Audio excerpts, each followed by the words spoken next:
only got 8 years of life, by the way, just so you know. You only live 8 years. Average person lives 78. You spend 28 of those years sleeping. You spend 10 and a half to 12 of them working. You spend another 3 or 4 shopping, chores, internet, traffic, added up, you get 8 years. And you're not a newborn, so you got less than that. You got to get in a hurry to make a difference in your life. Time is running out like that. I'm fired up. Are you fired up? Probably didn't know we were going there. When I was a kid growing up, I don't know if you had this, my mom had the good china in a china cabinet. We had this furniture in the living room that was wrapped with cellophane that we weren't allowed to sit on until important people came over. Anybody have any of that in their house? We never got around to sitting on it. And it died and got stale and old and dated, and so do dreams. If you don't start getting after your dream, it'll get old and dated and stale because you keep wrapping it in cellophane. You keep waiting till you know a little more, till I know a little more, till I know a little more. If I just knew a little more, that's BS. You don't need to know a little more. You need to execute a little more. You need to get after it. You need to make some mistakes. Perfection is the lowest possible standard. Quit trying to be perfect. You don't need to know everything. The best people I know in business, they take action when they don't know everything. They learn what they can and they go execute. They make a mess. Being an entrepreneur is messy. You need to embrace the mess. Embrace the chaos. You're never going to know everything you think you need to know. That's why my low IQ, and I'm not kidding when I say that, is to some extent an advantage. I don't think about all the stuff I don't need to know. I started on social media 2 years ago. I'm the #1 growth person in the history of business on social media, according to Forbes magazine. The way it started, Tony Robbins sitting on my balcony says, you need to get into this space. There's nobody that's an heir apparent. You're a better speaker than me. You know more of this stuff than me. And all these other clowns don't know what they're talking about. Get into space. I said, I don't want to do that. I'm shy. I'm introverted. I just like speaking on the stage and leaving. I don't want to be posting stuff every day. He goes, that's why you're an effing loser. Right on my balcony, on that copper house you seen there. I said, I'm a loser. He goes, yeah, you say you want to help all these people, but you don't want to be inconvenienced to do it. I said, dude, I don't even know how all this stuff works. He's like, you think I know all this stuff works? Just start, dumbass. My son was in the kitchen. I said, Max, go get your phone. How do you do this thing? He goes, Dad, you need an account. I go, set me up one. He comes back 5 minutes later. He goes, I got you an Instagram account. I go, okay, good. I'm going to do one of those videos. And he literally goes, it has to be a minute. I said, a minute? I don't even clear my throat in a minute. How the hell am I going to make a message to me? He goes, just do it. And I said, blah, blah, blah, post that one. Next day, I got 3 followers and 3 likes. I called Tony. I go, this crap isn't working. He goes, you've done 1 message, dumbass. He goes, by the way, post earlier in the morning, like around breakfast time. I'm on my boat driving to his house. I go, okay, breakfast time. And then I hear him say, I swear to you, this is true. I hear him say, what I hear is he goes, you need to post early, like around breakfast time, and make sure you add some hash browns to that. And I don't want to be embarrassed and act like I don't know anymore. So I call my son and I said, hey, you said you knew what you were doing on this stuff. Where the hell are the hash browns on this post? And I'm not playing around. If you don't know, I'll hire somebody who does. You're 15, you should know how this stuff works. He goes, Dad, I don't. I go, you're supposed to post at breakfast time, and somehow there's hash browns involved.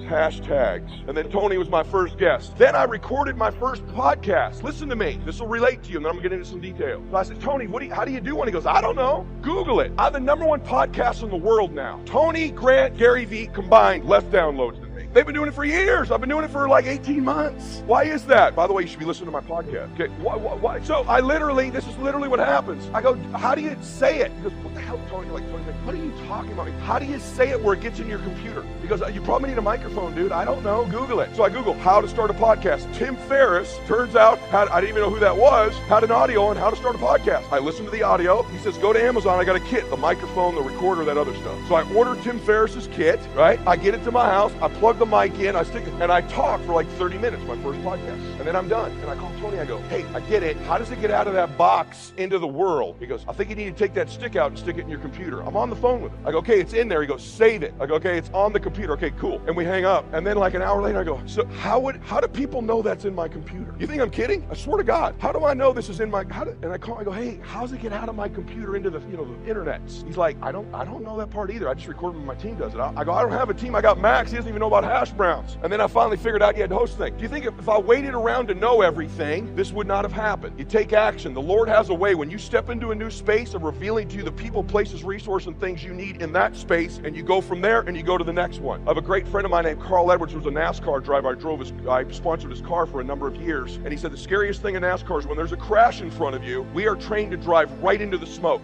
The challenges of life. How do we get stuck? A friend of mine went through a divorce. My best best friend. He had a wife that did not love him as much as he loved her. It was his first real true love. He was a very religious man, did not believe in divorce. He made a mistake, and he paid for his mistake with a lot of pain, a lot of tears. And there came to a point where he knew he should have gotten a divorce. But he was stuck. He was stuck in something called revenge. He said, she's made me so miserable, I'm going to pay her back.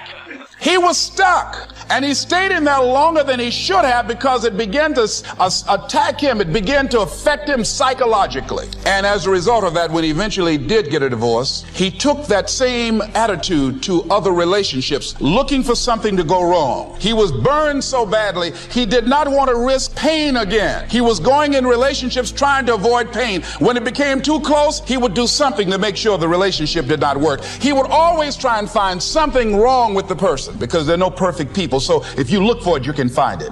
He was stuck in revenge. Another friend of mine, working on a job, loved the company very much, expected to retire there. And one day they called him in the office, asked him for his badge and identification, called the security man up, walked into his desk, told him he was fired and he had to leave then. He was devastated. And if you came anywhere near him, he will tell you his story, as we all have stories. Even when he got a job, he went on the job telling anybody who would listen how they fired him unjustly. And he always ended with, it wasn't fair. Life isn't fair. Life just is. It's not fair that birds eat worms, and they do. The Bible said the quiet seclusion, finding a still place where you can hear that little voice that directs traffic in your life. It's like the navigational system in my car. It says down 2 blocks and turn left. And that works real good until I turn the music up too loud. And when because I'm out of the 60s, so I turn the music up until you have a hearing deficit, and I'm trying to hear direction, but the music is so loud. Now in my new car, it just cuts it down for me right in the middle of the song. Turn left at the corner. Yeah, and sometimes God has to turn the music down for you because everything's turned up too loud and God has to turn it down and bring you to your knees where you can hear the still voice. That's what started you. That's what called you. That's what inspired you. Don't let the noise of life or the noise of success or the noise of struggles or the noise of popularity become so loud that you lose your ability to hear the still small voice. For preachers, we think that we are speakers. And let me give you just the key to speaking. People who do not hear right cannot speak. Have you ever noticed that deaf people talk funny? They talk funny because they hear funny. You talk funny when you're funny. So he's back up in the cave again, and then the still small voice speaks in his life and begins to give him directions. You would be shocked how many leaders live in the cave. Leaders have a tendency to be cavemen. Cavemen, that's why you want it done a certain way. Do it this way or get out of here. Cavemen got a club, getting it done. Only time you're nice is on stage. People who work with you behind the scenes know that you're demanding and egotistical and self-centered and stressed out. And when you want it the way you want it. Boom, you caveman. This is my last day. I get nasty now. Fundamentals form the beginning, the basis, the reality from which everything else flows. And remember, there are no new fundamentals. Fundamentals are old, well established. Beware of someone who claims to have a new fundamental. That's like someone who claims to manufacture antiques. We would have to be suspicious, right? So fundamentals, basics, they are so very important to understand and consider and practice if you wish for the good life. And may I add here, make sure you don't go looking for the exotic answers to success. Success is a very basic process.